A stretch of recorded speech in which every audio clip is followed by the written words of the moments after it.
बात रखना यज्ञपति ऊंची एड़ी तरवातियों खाली खसम खाया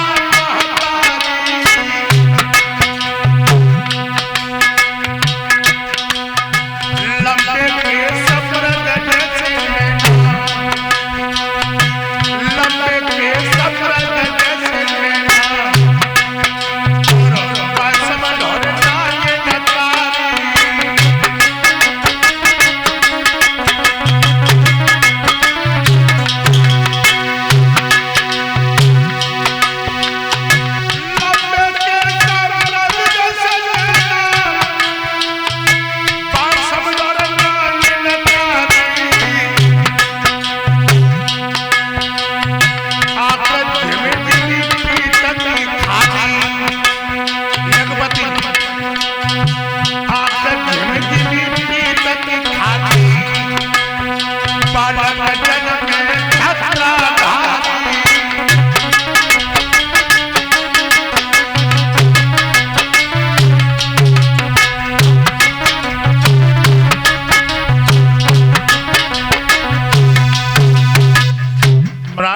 सर लिया महाराज की गोदी में लुढ़का दिया।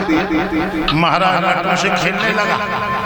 जब गरम गरम आंसू महाराज की जंघों पे पड़े एकदम से सर उठाया और आंख में आंख डाल के कहने लगे सुनीति तुम रो रही हो? कहने लगी पिया आज मैं रो रही। क्यों? कहने लगी पिया आज मेरी मम्मी को 14 साल हुई, एक बेटा ने जन्म लिया और पिया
महाराज कहने लगे पागल, तुम एक बात नहीं जानती। अरे जिनकी मर्जी से कौरव कुंभ जैसी संतान पैदा हुई, जिनकी मर्जी से कमल के फूल से ब्रह्मांड प्रगटाए, अरे जिनकी मर्जी से नर के द्वारा हरि गर्भाधान भई हो, ऐसे लीलाधर के सामने कुछ नहीं कर सकती। इसलिए खामोश होकर बैठ जाओ। रानी कहने लगी पिया ये तो बात मैं अच्छी तरह से जानती हूँ कि ये कर्म चित्त संसार। आलसी कहता कि मेरी किस्मत में आराम नहीं है, लेकिन हाथ कहाँ फैलाना ये कर्मवीर का काम नहीं है। जो आलसी लोग होते ना, वो बगडल करके अपनी किस्मत को दोष लगाते हैं, बातों की तो झड़ी लगा देंगे, लेकिन कर्म करने बिल्कुल बुझदिले। और रानी दुख मुझे भी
जो हे भद्रे तुम्हारी कोख से किसी बेटा ने जन्म नहीं लिया का औलाद वाले को हम लठिया चला। कहने लगे पिया मुंह को अस्तु कोवा वज्रिस्त कोवा वक्तम न युक्तम समय समर्थम तत्रम सुपत्रम सिडोत भाग्यम विश्वास पात्रम न किमस्तदारी। मुंह को अस्तु को परिचय यज्ञपति। गूंगा कौन है? वेद कह रहा है मुंह को अस्तु कोवा। आजकल गूंगा बहुत है जो उचित सीख दे न सके, गूंगा वज्रिस्त कोवा। बेरा कौन है? जो उचित सीख ग्रहण न कर सके, वो बहरा है। और कहने लगी पांच उंगलियां बराबर नहीं होती हैं। तुम जय तो कहे कोई औरत विश्वास के पात्र नहीं होती, लेकिन सैया पांच उंगलियां बराबर नहीं होती। तो महाराज कहने लगे रानी तो हम कहा करें? कहने लगी पिया अगर तुम मेरी एक बात मान ले तो मुस्कुराता है। तो महाराज अपनी गाल रानी के गाल में थपथपाते हुए कहने लगे रानी कौन सी ऐसी बात है भद्री जो मेरे होठों पे मुस्कुराता है? तो क्या बोली?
चूजा बात कही, महाराज खड़े रहे और क्रोध में आकर के कहने लगे,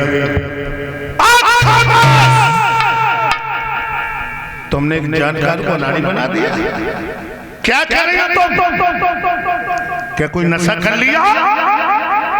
कहने लगी, पिया मैंने कोई नशा नहीं किया है। फिर नशा कैसी बात क्यों कर रही हो तुम? कहने लगी, मैंने कोई नशा कैसी बात नहीं की। तुम कह रहे हो दूसरी शादी कर लो? हाँ, मेरी छोटी बहन घर में आ जाएगी, उसकी कोख से कोई न कोई संतान अवश्य पैदा हो जाएगा। महाराज कहने लगे, रानी तुम एक बात नहीं मानो, जिस खेत में कांस हो जाता उसमें कोई फसल पैदा नहीं होती, और जिस घर में सौत आ जाती है उस घर का सत्यानाश हो जाता है। जिस घर में 2 नारियां होती हैं उसमें 2 नालियां भी हो जाती हैं, और दोनों दो तरफ निकलती, घर में एक हो नहीं रहा। कहने लगी, पिया मेरी छोटी बहन घर का तरीका से विपरीत यही है, तो मैं गंगा यमुना से बढ़ के गले से लगाऊं।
दूसरी शादी के बाद मत करो। राजा रानी दुखी कर्म की लिखी तरह न टारी, और रोने गोने की रात बीत गई सारी। प्रातः काल जब भयो धूप उठ गयो तब धारी, और ख्याल जिक्र में बढ़ो राजा के भारी। महाराज जैसे शाम को आए और तेजी दरबार में चले गए। महाराज सिंहासन पर बैठे, बार बार अपनी जीभ होठों पे घुमा रहे हैं। जब मंत्री की नजर पड़ी, मंत्री महाराज से बोला, महाराज आज बड़े सुस्त नजर आ रहे हो, क्या बात है? मंत्री, हाँ आज मुझे पूरी रात हो गई, नींद नहीं आई। ऐसी कौन सी बात है जो सारी रात हो गई नींद नहीं आई? क्या रानी ने बिस्तर नहीं लगाए थे? मंत्री हाँ बिस्तर भी लगे थे लेकिन नींद नहीं आई। तो फिर तकिया नहीं लगाई हुई? मंत्री हाँ टिटोलिया मत करिए, हम सही कह रहे, मच्छर ना तकिया भी लगी थी। हेलो का मच्छरदानी नहीं लगाई? मच्छरदानी भी लगी थी। तो फिर ओडो मांस नहीं लगाई हुई? मंत्री ठटोलिया मत करिए, जो कष्ट है वो मैं ही जानता हूं। ऐसी कौन सी बात है जो सारी रात में नींद नहीं आई? रानी एक रट लगाई, कहा कि तुम दूसरी शादी कर लो। तो महाराज कितनी अच्छी बात है, दूसरी शादी करो। मंत्री हाँ आपने ये बात बहुत अच्छी कही। बिल्कुल।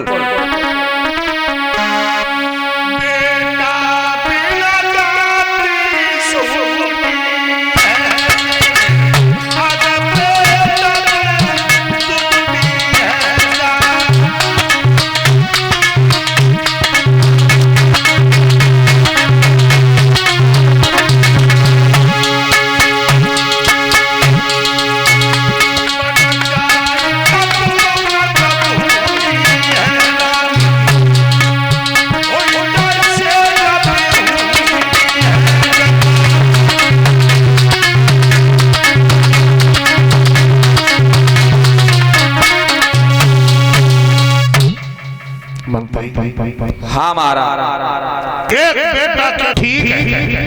ना ना ना ना ना मंत्री हाँ क्या कह रहे हो? शादी करो महाराज। ठीक है ना ना ना ना ना ना ना मंत्री। हाँ एक तरफ हाँ कर रहे हो, एक तरफ मना कर रहे हो, इसमें क्या चक्कर है? महाराज इसमें बहुत बड़ा चक्कर है। याद करो, ज्यादा दूर नहीं जाओ, अपने मामा स्वामी आधार के हमारा सही बताए रहेंगे। मंत्री ने सही कही तो मैंने कहा चुप। हमारा सही बताए रहे, पहले सुन ले करो। तुम्हारे मामा स्वामी आधार बात पूरी कहो लाला, पूरी बात पूरी बताओ करो। ऐसा है ना, पहले घर की बात हमें बता लेंगे, पूरी बात कहो जाते शायद तुम्हारे समझ में आ जाए। बताता तुम्हारे मामा स्वामी आधार चेतन जी हैं, उनने जब पहली शादी की थी तो खुद्दन नगरा छोड़ के कुसमरा पहुंचे थे, और जब दूसरी शादी की तो कुसमरा छोड़ के आगरा पहुंचे। तो महाराज तुम्हें बहुत लंबो जवाब पड़े, तो इसका मतलब शादी करें? हाँ शादी करो महाराज, जब बाद में देखी जाए कोर्ट कचहरी हो जाए तब। मंत्री हाँ आज ही देर में पत्र करो, आज अभी आज ठीक है। जिसकी लड़की सुंदर हो